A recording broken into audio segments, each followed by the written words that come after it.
Mateo, ika-6 na kabanata. Pag-ingatan ninyong hindi pakitang tao ang pagtupad ninyo sa inyong mga tungkulin sa Diyos. Kapag ganyan ang ginawa ninyo, wala kayong matatamong gantimpala buhat sa inyong Ama na nasa langit.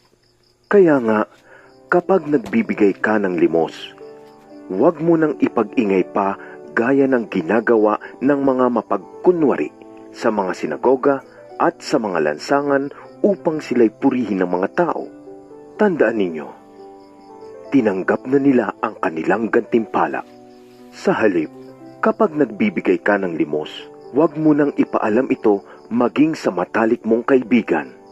Gawin mong lihim ang iyong pagbibigay ng limos at ang iyong Ama na nakakakita ng kabutihang ginagawa mo ng lihim ang siyang magbibigay ng gantimpala sa iyo.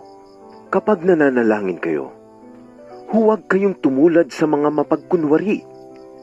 Mahilig silang manalangin nakatayo sa mga sinagoga at sa mga kanto upang makita ng mga tao. Tandaan ninyo, tinanggap na nila ang kanilang gantimpala. Ngunit kapag mananalangin ka, pumasok ka sa iyong silid at isara mo ang pinto. Saka ka manalangin sa iyong Ama na hindi mo nakikita. At ang iyong Ama na nakakakita ng ginagawa mo ng lihim ang siyang magbibigay sa iyo ng gantimpala. Sa pananalangin ninyo'y, huwag kayong gagamit ng maraming salitang walang kabuluhan, gaya ng ginagawa ng mga hentil. Ang akala nila'y papakinggan sila ng Diyos dahil sa haba ng kanilang sinasabi. Huwag ninyo silang tutularan. Alam na ng inyong Ama na nasa langit ang inyong kailangan bago pa ninyo ito hingin sa Kanya.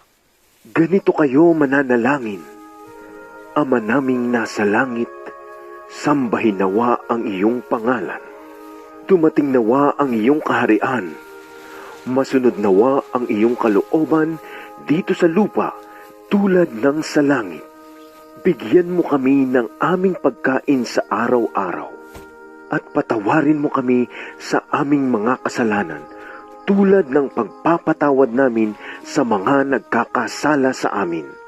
At huwag mo kaming hayaang matukso, kundi iligtas mo kami sa masama, sapagkat iyo ang kaharian at ang kapangyarihan at ang kaluwalhatian magpakailanman. Amen. Sapagkat kung pinapatawad ninyo ang mga nagkakasala sa inyo, patatawarin din kayo ng inyong Ama na nasa langit. Ngunit kung hindi ninyo pinapatawad ang inyong kapwa, hindi rin patatawarin ng inyong Ama ang inyong mga kasalanan.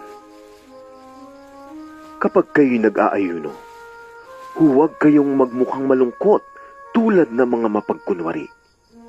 Hindi sila nag-aayos ng sarili upang mapansin ng mga tao na sila'y nag-aayuno. Tandaan ninyo, tinanggap na nila ang kanilang gantimpala. Sa halip, kapag nag-aayuno ka, maghilamos ka. Lagyan mo ng langis at ayusin mo ang iyong buhok upang huwag mapansin ng mga tao na ikaw ay nag-aayuno. Ang iyong Ama na hindi mo nakikita ang tanging makakaalam nito. Siya na nakakakita ng ginagawa mo ng lihim, ang siyang magbibigay ng gantimpala sa iyo. Huwag kayong mag-impok ng mga kayamanan dito sa lupa. Dito'y may naninirang insekto at kalawang, at may nakakapasok na magnanakaw. Sa halip, mag-impok kayo ng kayamanan sa langit. Dooy walang naninirang insekto at kalawang, at walang nakakapasok na magnanakaw. Sapagkat kung saan naruroon ang iyong kayamanan, naruroon din ang iyong puso. Ang mata ang ilaw ng katawan. Kung malinaw ang iyong paningin, mapupuno ng liwanag ang iyong buong katawan. Ngunit kung malabo ang iyong paningin, mapupuno ng kadiliman ang iyong buong katawan. At kung ang ilaw mo'y madilim, ikaw nga ay tunay na nasa kadiliman. Walang aliping makakapaglingkod sa dalawang Panginoon. sapagkat kapupuotan niya ang isa at iibigin ang ikalawa. Paglilingkuran ng tapat ang isa at hahamakin ang ikalawa. Hindi ninyo maaaring paglingkuran ng pareho ang Diyos at ang kayamanan. Kaya't sinasabi ko sa inyo, huwag kayong mabalisa tungkol sa inyong kakainin at sa inyong iinumin upang kayo'y mabuhay, o kaya'y tungkol sa susuotin ng inyong katawan.